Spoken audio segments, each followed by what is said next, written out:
Hello, good morning. Welcome to the Joy Business Report. Coming up this morning on the news, interest rates fall for the second week running, reflecting ease in inflation as government T-bills are oversubscribed by 14.75%. We'll bring you a rundown. Meanwhile, Ghana to record average inflation of 18% by the end of 2024.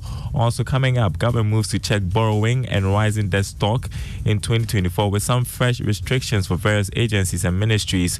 Plus, U.S. Ambassador to Ghana wants government to improve the business environment. We have details as Joy Business is awarded by the American Chamber of Commerce Ghana for its immense contribution to the growth of businesses. Stay with us.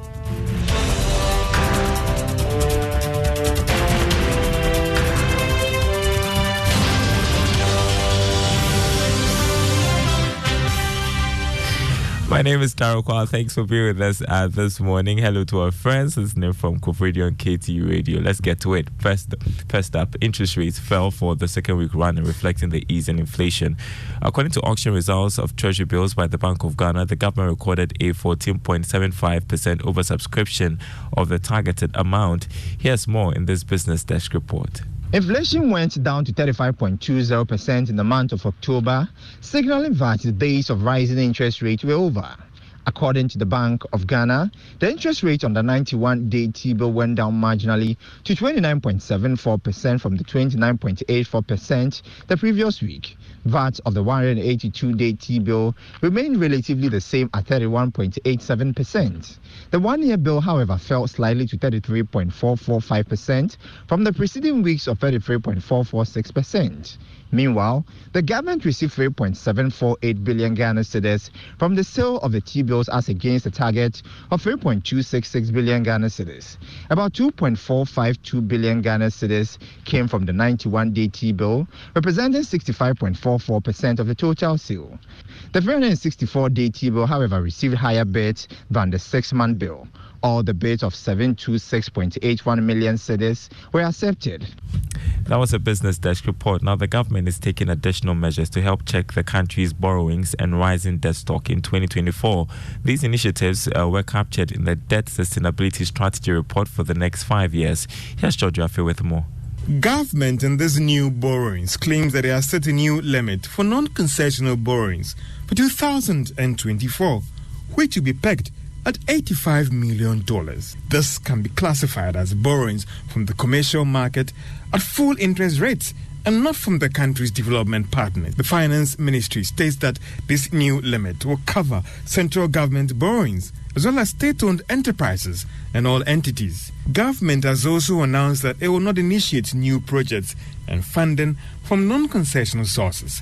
This means that all the existing projects and new ones that could be carried out in 2024 may be supported by the country's development partners and concessional means. But at the time that government is yet to reach a deal with the external creditors on restructuring of their debts, it is not clear for now how government is planning to even borrow fresh funds through this non-concessional means next year. According to the 2024 budget, the country's total debt stock in relation to the GDP has reduced from 73.1% as at the end of 2022 to 66.4% ending September this year.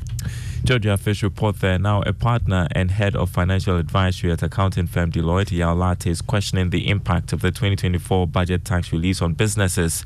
Finance Minister Ken Ofori-Atta has ruled out some tax respites in next year's budget, which he says will aid in the growth of the private sector. But Mr. Latte disagrees. He believes the scrapping of the COVID-19 and electronic transfer levies could have been more beneficial for businesses. But when you look at it broadly, the question you ask is, what is the impact of all these initiatives, the tax exemptions and waivers? What is the overall impact? I think it's minimal compared to what the impact would have been if we have taken some of the nuisance taxes or we had taken some measures to bring in additional revenue. You had Yao Latte there, partner, head of advisory at Deloitte Ghana. Now, Ghana will record an average inflation of 18% by the end of 2024. That's forecast by the Economist Intelligence Unit. This was captured in its updated Africa Outlook report.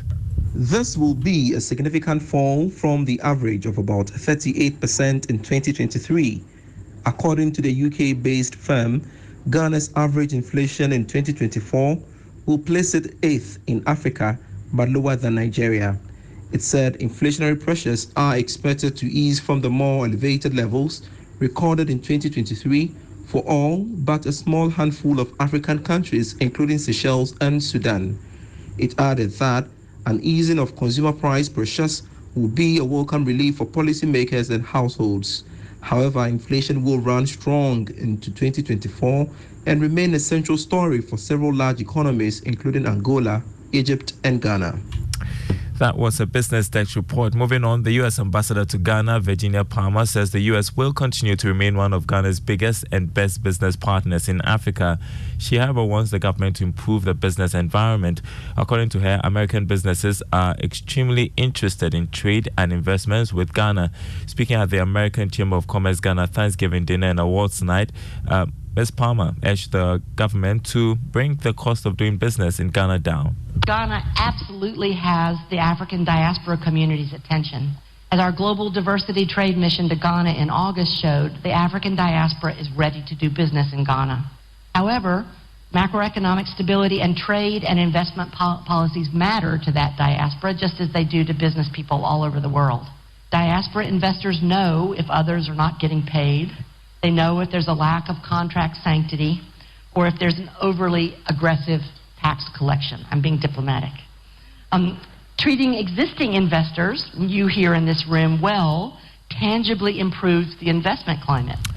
U.S. Ambassador to Ghana, Virginia Palmer, addressing the American Chamber of Commerce Ghana Thanksgiving dinner and awards night. Well, Joy Business was recognized by the Chamber for its immense contribution and hard work in the organization and promotion of the 2023 U.S. Business Expo held in August. Also, Joy Business editor Charles Nxenyeboa, as well as Louise Kwame Sechiama, who is also known as Lexis Bill, host of Drive Time here on Joy 99.7 FM, were also recognized for their immense contribution and hard work in the organization and promotion of the 2023 U.S. Business Expo. Congratulations to them.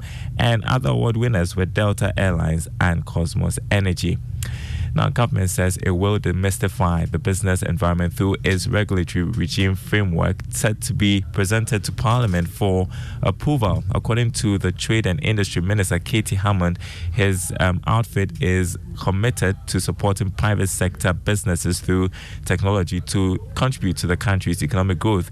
He was speaking at the UK Ghana Chamber of Commerce end-of-year gala dinner and awards for businesses. This transformation is about creating an environment where businesses can thrive, where innovation is encouraged, and where opportunities are abundant. The vision of self-reliance and economic independence, where Ghana takes its rightful place on the global stage as a beacon of growth and prosperity. Katie Hammond there, Trade and Industry Minister. Now, President Akufo-Addo has indicated that government's commitment to make Ghana one of the first countries to attain universal access to clean and modern energy and the decarbonization of industry by 2030.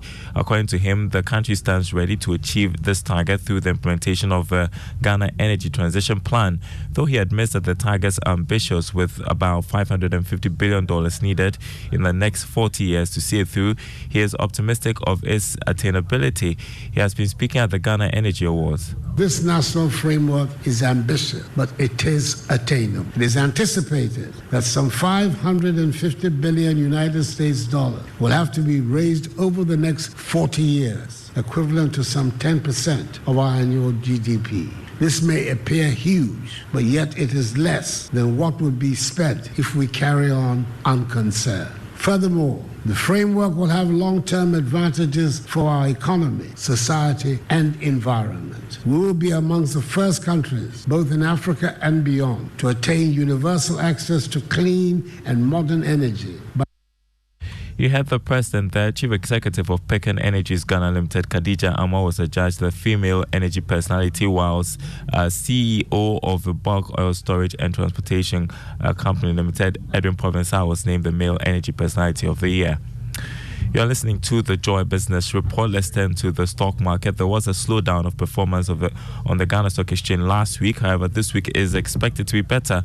Let's hear from Grace Munayan of Data Bank Research. The stock market exhibited a muted performance last week, with only one price movement recorded.